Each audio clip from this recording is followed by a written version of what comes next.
Hey everybody, I wanted to talk to you a little bit today about Toni Morrison, Song of Solomon, and the assignments that you can expect over the next 2 weeks.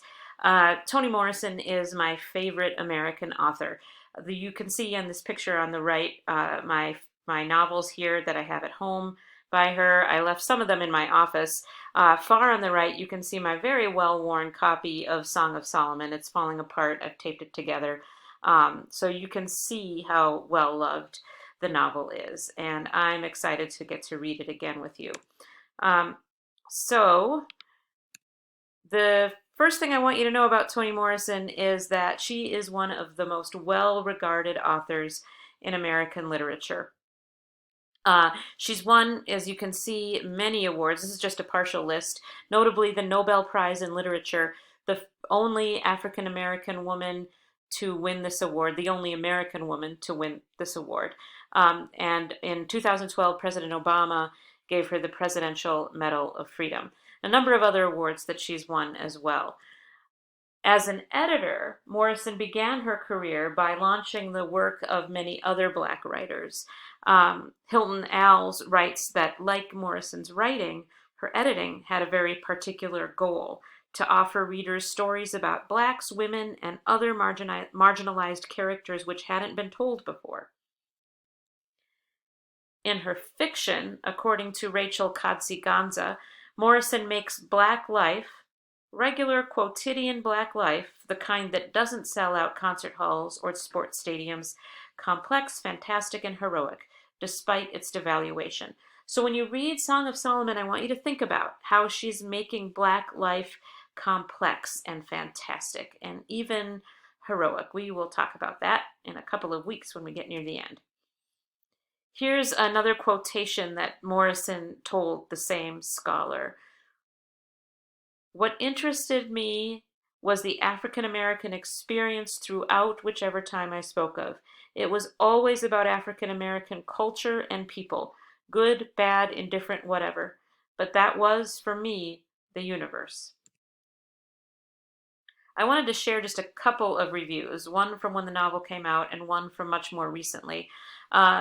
Time magazine in 1977 called Song of Solomon an exuberant expansion of her themes and literary techniques.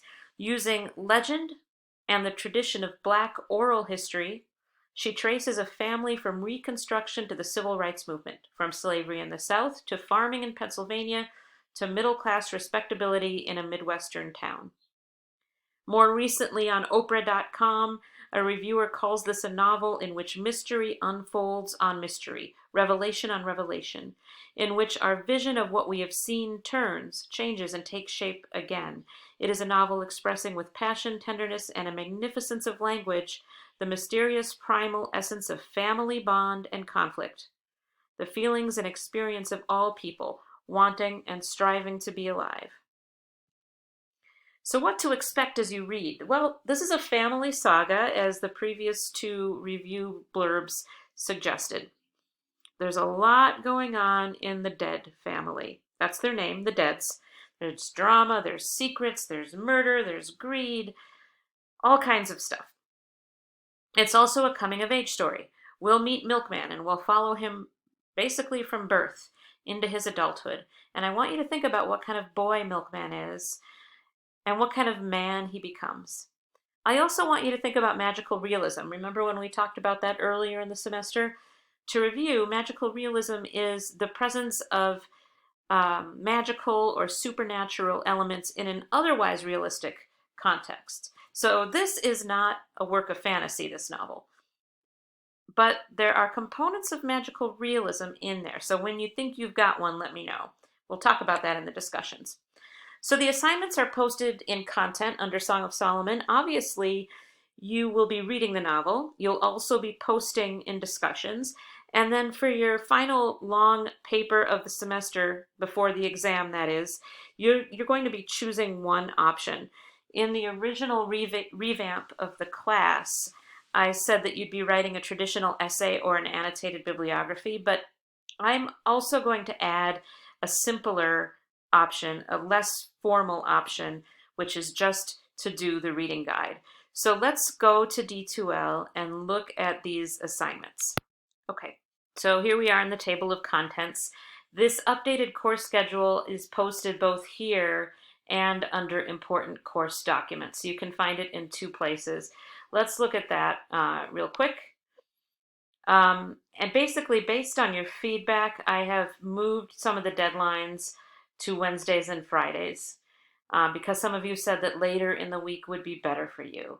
You can still do your posts earlier in the week if that fits your schedule better, but this gives you a couple of more days and hopefully the flexibility that you need to make the posts. Okay, so the deadlines are still at 11:59 p.m., but the first one of the week is generally going to be on Wednesdays, and the second one will generally be on Fridays. Okay, so this week we're just starting the novel. You took an exam, hope that went well. You don't have to do any more writing this week. I just want you to get a head start on the novel. You don't have to post on the novel until next week, unless you're ready earlier. So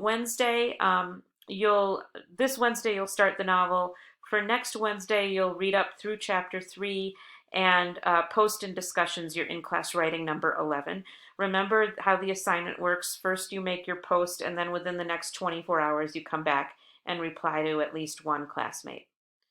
You'll repeat that on Friday the 17th, and so on.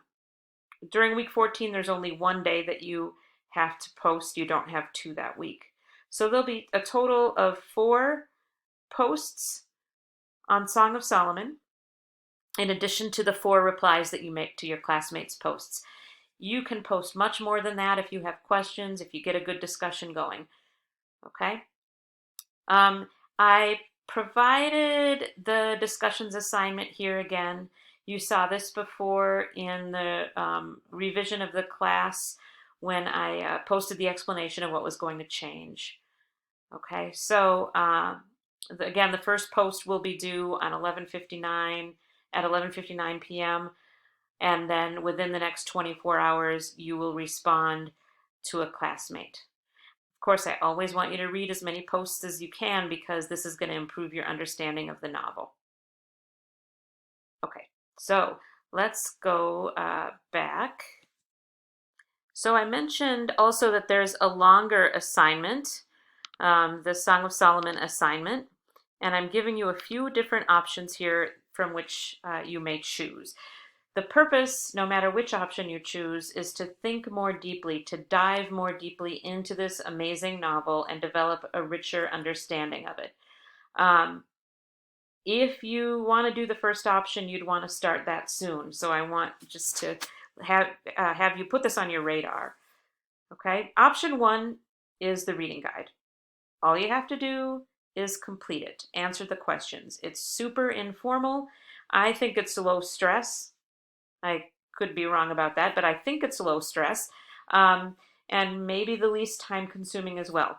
Starting on page 2 of the reading guide, you answer the questions, write a sentence or two in response to each. You don't have to be super formal about it. I'm not grading grammar. I just want to see that you're thinking about the novel. And the nice thing about this option is that you can use the discussions to help you with this. You can share ideas, you can talk to each other about how you'd answer the questions. You can ask me questions if there are any parts of the reading guide that you're struggling with. If you are collaborating with each other on answers, just give each other a shout out. Give each other credit for ideas, which we always do in college writing. We give credit to any sources. Most of the ideas should be your own, of course. If you do this option, I'm breaking it into 2 50-point chunks. The first half of the novel would be due a week from this Friday on the 17th, and the second one would be 2 weeks after that. The rubric is really simple. If you answer all the questions and you demonstrate careful reading and thinking, you'll probably get an A or a B. If you struggle with some of the answers, if your answers are a little vague or simplistic, then you might get a C. If you struggled a lot, you might get a D. So that's the first option for you to choose from for this long Song of Solomon assignment, is to just do the reading guide, nice and informal and low stress. The second option is a traditional college academic essay. You've done these before. You'd pick something specific to write about in the novel, develop a thesis about it, Some topics will definitely become clearer in the discussions and in the reading guide, and write an essay of at least 3 pages. Stronger essays would probably be closer to 4 pages. I've provided details about that here, including a rubric. And the third option you could choose from is an annotated bibliography. Now, you did a short version of this before for your National African American Read-In project. This would be more in depth with high quality sources. I would want you to seek out 3 scholarly journal articles that analyze the novel, read them, and then write up an annotated bibliography that would include an introduction summarizing what you learned. And that assignment and the rubric are both here. So those are your options. You could do the reading guide, you could do a formal essay, or you could do an annotated bibliography. You don't have to decide that quite yet. Okay, so now we're back in D2L under Song of Solomon. We've looked at the schedule, we've looked at the assignment. I want to show you the reading guide. I've put a Word document here so that you can type right into it. Let me know if you prefer another format. Here's the reading guide. Just some reminders to be patient as you read this novel. If you went to the optional review session today, you know that I said this already. Sometimes you're not quite sure what's going on. A plot event might not be clear yet, and you're meant to be confused. That's definitely the way it is with the opening scene in the novel. We don't know why Robert Smith is doing what he's doing, but eventually Toni Morrison will tell us. So just try to trust that the novel will unfold. Of course, you can always bring your questions to our discussions. Okay? I encourage you to take careful notes whether you're doing the reading guide assignment or not. You should be recording your thoughts. Keep track of the major characters. You'll notice some pretty cool names here. Toni Morrison is great with naming her characters, and naming is actually a theme in the novel. This, speaking of themes, is a partial list of some of the themes that readers have noticed in their experiences with the novel. So you might want to think about 1 or 2 of these and really sort of glom onto it and think about it as you read. Okay? Also, we already talked about magical realism. Keep that in mind. And then finally, just try to enjoy the ride. Morrison's going to take us on a journey with Milkman, and we get to just experience that with him. So I hope you enjoy it. All right, here is where the reading guide assignment would begin. Notice how for every chapter, there are a number of questions about the characters and the plot. The ones in bold print are, I think, especially important to the novel. So you would just write down a sentence or 2 in response to each of these.